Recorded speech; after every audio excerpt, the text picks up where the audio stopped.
Welcome to BPSC maker. दोस्तों आज है 8 अप्रैल 2022 और आज के इस वीडियो में 8 अप्रैल 2022 से संबंधित बिहार करंट अफेयर्स और साथ ही राष्ट्रीय और अंतर्राष्ट्रीय घटनाओं से करंट अफेयर्स के जितने भी प्रश्न बनेंगे सभी प्रश्नों की विस्तृत जानकारी यहां पर मैं आपको देने वाला हूं। ध्यान रखिए इस श्रृंखला के सारे वीडियो आपके बिहार में आयोजित होने वाले सभी प्रतियोगी परीक्षा के दृष्टिकोण से महत्वपूर्ण है। आप यहां पर डेली बेसिस पर अपनी तैयारी को बेहतर कर सकते हैं। हम यहां पर चलेंगे पिछले वीडियो के प्रश्न पे, जो प्रश्न हमने आपको पिछले वीडियो में पूछा था। तो ये प्रश्न है कि हाल ही में 8 साल बाद भारत और नेपाल के बीच रेल सेवा शुरू हुई है। इसका परिचालन बिहार के किस क्षेत्र से हुआ है? इस प्रश्न की कंप्लीट जानकारी देते हुए हमने आपको बताया था इसका राइट आंसर होगा जयनगर मधुबनी। यहीं से कह सकते हैं इसका परिचालन शुरू हुआ है। आपको ध्यान रखना जयनगर से कुर्था के बीच ये कह सकते हैं रेल सेवा है, जो कि 35 किलोमीटर लंबी है।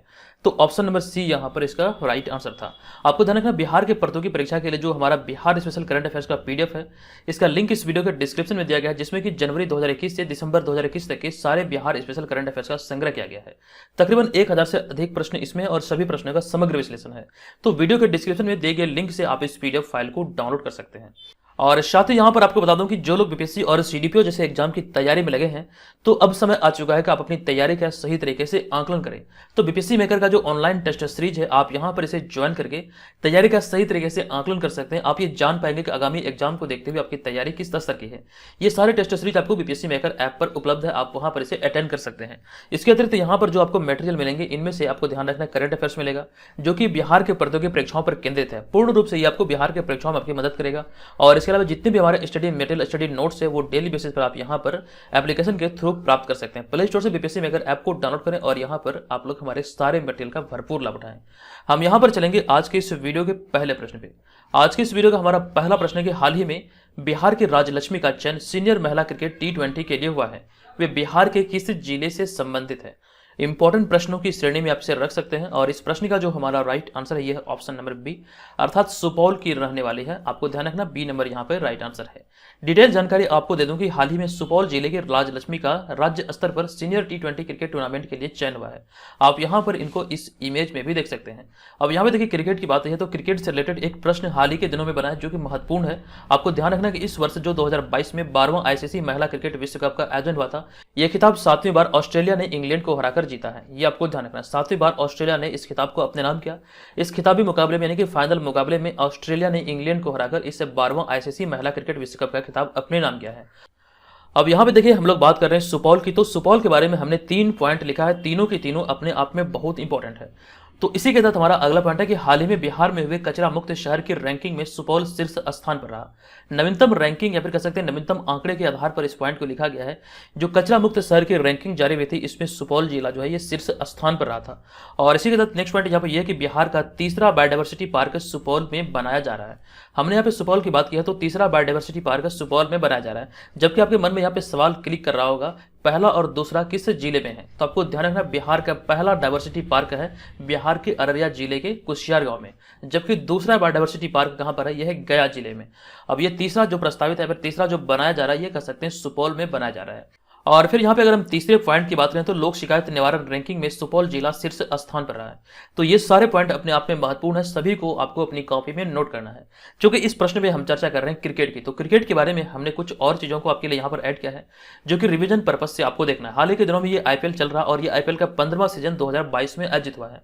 तो यहाँ से आपके प्रश्न आगामी प्रतियोगी परीक्षाओं में पूछे जा सकते हैं। तो आईपीएल की अगर बात करें, तो इसका जो पूरा नाम होता है आईपीएल का, ये होता है इंडियन प्रीमियर लीग। ये आपको ध्यान रखना है। आईपीएल का फुल फॉर्म होता है इंडियन प्रीमियर लीग। और इंडियन प्रीमियर लीग भारत की एक T20 क्रिकेट लीग है, जो कि इसकी स्थापना जो भी थी, ये वर्ष 2007 में की गई थी, तथा पहला टूर्नामेंट वर्ष 2008 में खेला गया था। यह स्थापना हुआ था 2007 में, लेकिन खेला गया 2008 में पहला संस्करण। और यहाँ पे हमारा अगला पॉइंट है कि वर्ष 2021 का आईपीएल का ये 14वां संस्करण था, 2021 वाला।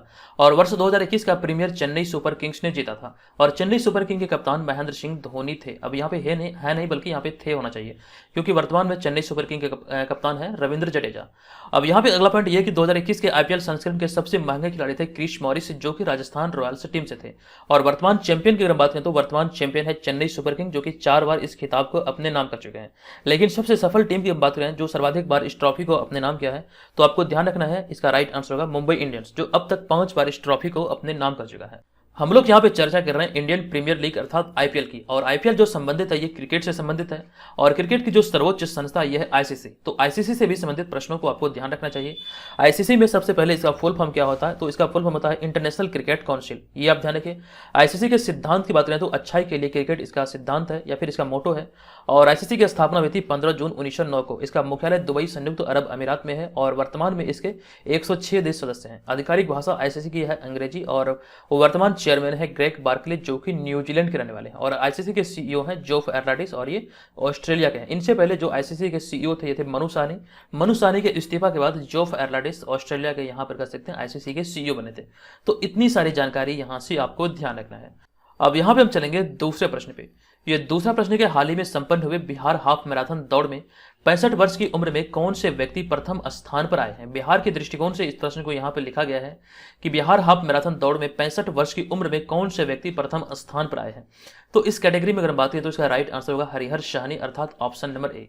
आपको इस प्रश्न के बारे में विस्तार से बता दूं कि पश्चिमी चंपारण के बगहा के रहने वाले हरिहर शाहनी को 65 साल की उम्र में बिहार हाफ मैराथन में पहला स्थान हासिल हुआ है, जो कि देश में दौड़ में कह सकते हैं चौथा स्थान प्राप्त हुआ है। यानी कि भारत के दृष्टिकोण से देखें ओवरऑल भारत में तो इन्हें चौथा स्थान प्राप्त हुआ, जबकि बिहार के दृष्टिकोण से देखें तो ये प्रथम स्थान पर है। आप यहाँ पर इनको इस इमेज में भी देख सकते हैं।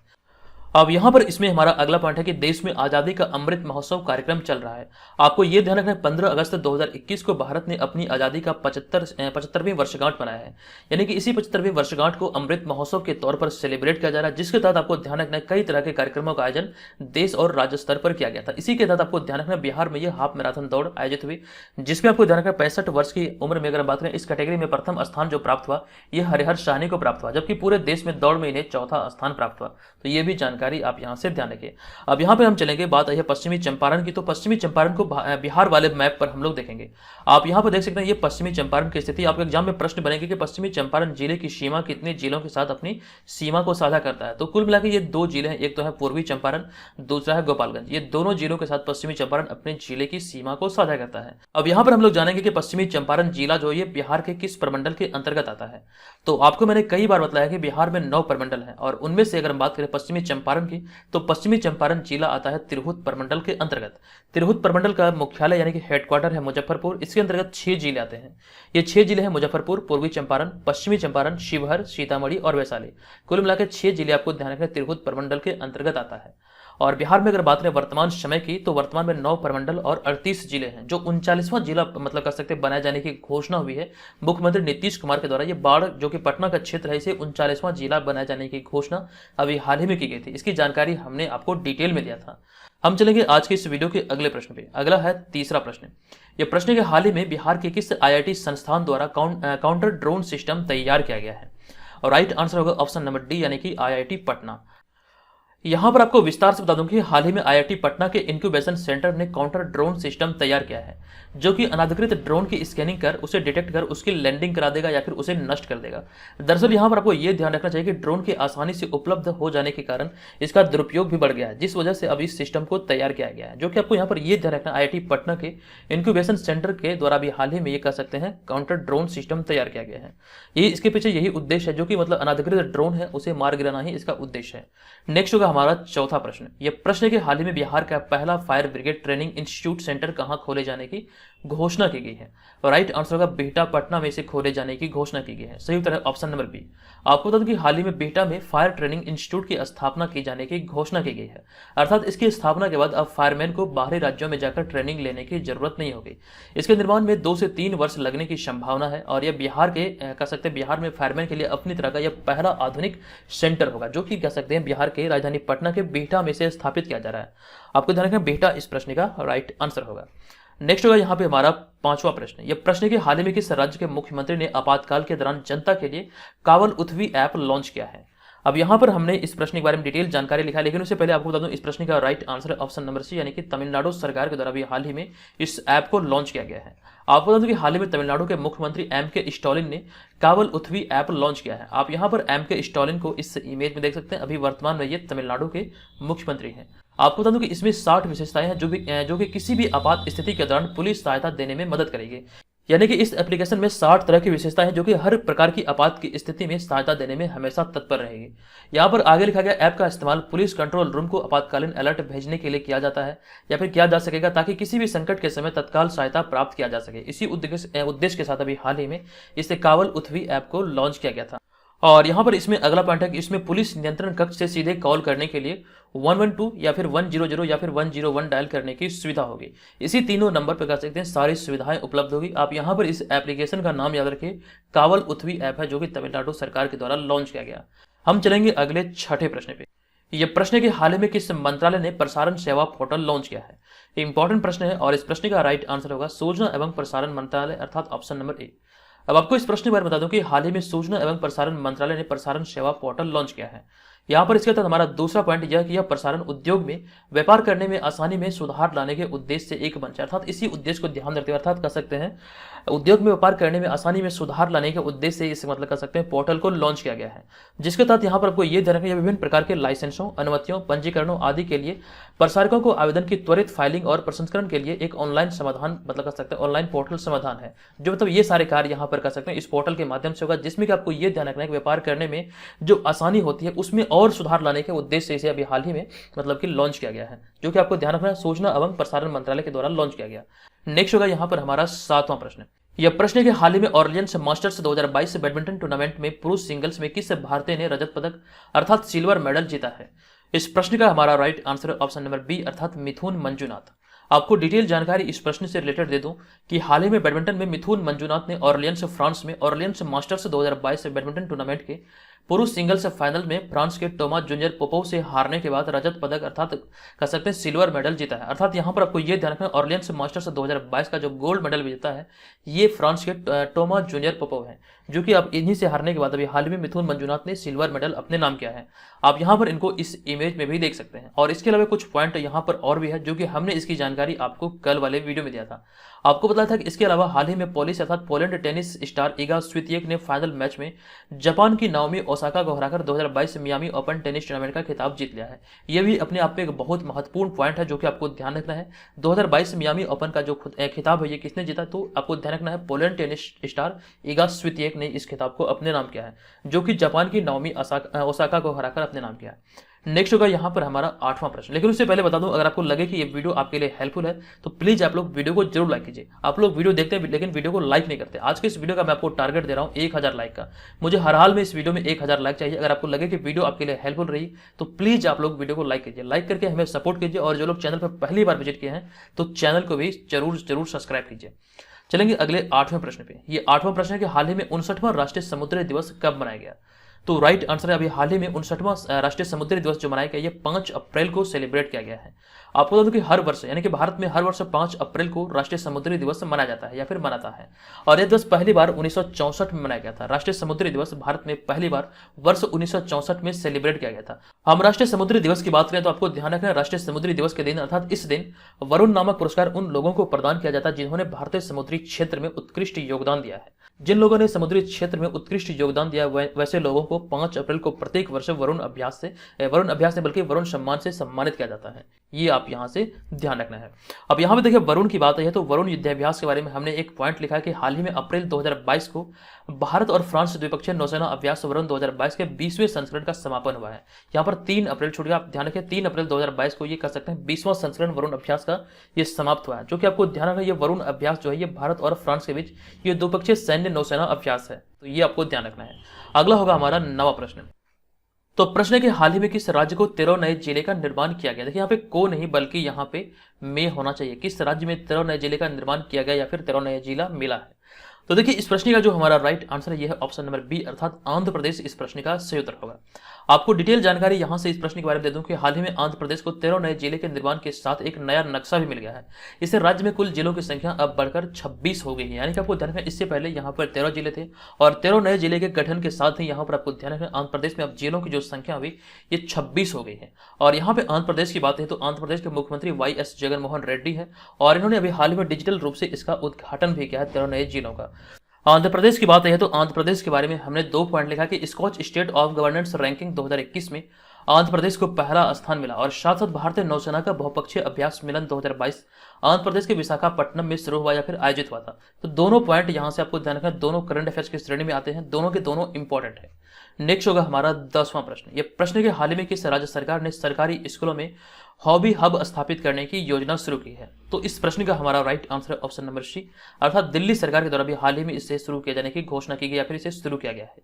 आपको बता दूं कि हाल ही में दिल्ली सरकार ने सरकारी स्कूलों में हॉबी हब स्थापित करने की योजना शुरू की है। इसके तहत बच्चों को स्कूल खत्म होने के बाद अपनी पसंदीदा हॉबी की ट्रेनिंग दी जाएगी। ये आप यहाँ से ध्यान रखें, इसी उद्देश्य के साथ अभी हाल ही में दिल्ली सरकार ने इस योजना को शुरू किया है। अब यहाँ पे देखिए दिल्ली की बात है तो दिल्ली के बारे में हमने 2 पॉइंट लिखा है, दोनों पॉइंट आप यहाँ पे देख सकते हैं। पहला पॉइंट यह है कि दिल्ली सरकार ने बेघर बच्चों के पुनर्वास के लिए फील्ड टास्क फोर्स का गठन किया है। यहाँ पर आपके एग्जाम में प्रश्न बन सकते हैं। और इसके तहत दूसरा पॉइंट यह है कि दिल्ली में पुतुल उत्सव का आयोजन किया गया था। तो दोनों यहाँ से आप ध्यान रखिए। अगला होगा 11वां प्रश्न। यह प्रश्न के हाल ही में किस राज्य ने 10 करोड़ रुपए की प्रारंभिक कोष के साथ मुख्यमंत्री बागवानी बीमा योजना का पोर्टल लॉन्च किया है? अभी हाल ही में इस पोर्टल को लॉन्च किया गया हरियाणा के द्वारा, हरियाणा के कृषि मंत्री के द्वारा भी हाल ही में इसे लॉन्च किया गया है। Right answer option number A. अब आपको इस प्रश्न के बारे में विस्तृत जानकारी दे दूं कि हाल ही में हरियाणा के कृषि मंत्री जेपी दलाल ने 10 करोड़ रुपए की प्रारंभिक कोष के साथ मुख्यमंत्री बागवानी बीमा योजना का पोर्टल लॉन्च किया है। क्योंकि यहाँ पर हम लोग चर्चा कर रहे हैं हरियाणा की, तो हरियाणा के बारे में एक पॉइंट यहाँ पर मैं आपको बताने वाला हूँ, जो कि हमने इसकी जानकारी आपको कल वाले वीडियो में दिया था। आप यहाँ पर डिटेल में सभी चीजों को देखिए। तो यहाँ पर हमने ये लिखा कि centre for monitoring Indian economy द्वारा जारी नवीनतम आंकड़ों के अनुसार सर्वाधिक बेरोजगारी दर हरियाणा में है। जहां पर अगर हम बात करें हरियाणा की तो 26.7% बेरोजगारी दर है, जो किसी भी राज्य की अगर हम बात करें तो सर्वाधिक है। राज्यों की श्रेणी में हरियाणा का जो बेरोजगारी दर है सभी राज्यों की तुलना में सबसे अधिक है। ये रिपोर्ट आपको ध्यान रखना, ये CMIE की रिपोर्ट है, यानी कि centre for monitoring Indian economy की रिपोर्ट है। लेकिन यहाँ पे अगर हम बात करें सबसे कम बेरोजगारी दर की, तो आपको ध्यान रखना छत्तीसगढ़ में सबसे कम बेरोजगारी दर है। यहाँ पर 0.6% ही बेरोजगारी है। और यहाँ पर हमने हरियाणा के बारे में लिखा, हरियाणा के मुख्यमंत्री मनोहर लाल खट्टर तथा राज्यपाल बंडारू दत्तात्रेय है। बिहार की बात करें तो बिहार की जो मतलब कह सकते हैं बेरोजगारी दर है, आपको ध्यान रखना है, इसकी जानकारी हमने दिया था 14.4%। बिहार की बेरोजगारी दर है 14.4%। नेक्स्ट होगा हमारा 12वां प्रश्न। यह प्रश्न के हाल ही में कर्नाटक सरकार ने किस अवधि के लिए कर्नाटक नवीकरणीय ऊर्जा नीति को मंजूरी दी है? Right answer option number C, अर्थात 2022 से 27। ऑप्शन नंबर सी यहाँ पर इस प्रश्न का हमारा राइट आंसर होगा। अब यहाँ पर आपको इस प्रश्न के बारे में विस्तृत जानकारी दे दूं। हमने यहाँ पे विस्तार पूर्वक सभी चीजों को लिखा है कि कर्नाटक सरकार ने 2022 से 27 की अवधि के लिए कर्नाटक नवीकरणीय ऊर्जा नीति को मंजूरी दी है। और यह नीति नवीकरणीय ऊर्जा के क्षेत्र में एक नेता के रूप में उस राज्य की प्रतिष्ठा को बनाए रखने की कोशिश करेगा। अगर इसे हम आसान भाषा में समझे तो आपको ध्यान रखना, इस नीति का लक्ष्य अगले 5 वर्षों में राज्य के यानी कि कर्नाटक में 10 गीगावाट नवीकरणीय ऊर्जा उत्पादन क्षमता हासिल करना है। इसी उद्देश्य के साथ अभी हाल ही में इस नीति को मंजूरी दिया गया कर्नाटक सरकार के द्वारा। तो आई होप कि आप ये सारे पॉइंट को यहाँ से याद रखेंगे। अब यहाँ पर हम आपको जानकारी देते हैं कि जनवरी, फरवरी, मार्च ये तीनों महीने से संबंधित एक बिहार स्पेशल करंट अफेयर्स का वीडियो चैनल पर अपलोड है मंथली वाइज, जो कि 1 लाइनर फॉर्मेट में आपके रिवीजन पर्पज से चैनल पर अपलोड किया गया। आप चाहें तो उस वीडियो को जाकर वहां पर देख सकते हैं और इसका PDF फाइल भी आप वहां से प्राप्त कर सकते हैं। अब यहाँ पर हम चलेंगे आज के इस वीडियो के प्रश्न पे। आज के इस वीडियो का हमारा प्रश्न है कि हाल ही में centre for monitoring Indian economy अर्थात CMIE की बेरोजगारी दर 2022 रिपोर्ट जारी की गई और इस रिपोर्ट के अनुसार बिहार की बेरोजगारी दर कितनी है? देखिए यही प्रश्न यहाँ पे पूछा गया है। हालांकि अभी थोड़ी देर पहले ही हमने आपको बताया इसका राइट आंसर क्या होगा, वो मुझे आप लोग कमेंट करके बताइए। और आप यहाँ पर चाहें तो डिटेल जानकारी आप कमेंट बॉक्स में लिख सकते हैं। और बिहार के पदों की परीक्षाओं के लिए आप लोग BPSC मेकर ऐप को जरूर डाउनलोड कीजिए प्ले स्टोर से। तो दोस्तों आज की इस वीडियो में इतना ही, मिलेंगे नेक्स्ट वीडियो में, तब के लिए धन्यवाद, जय हिंद।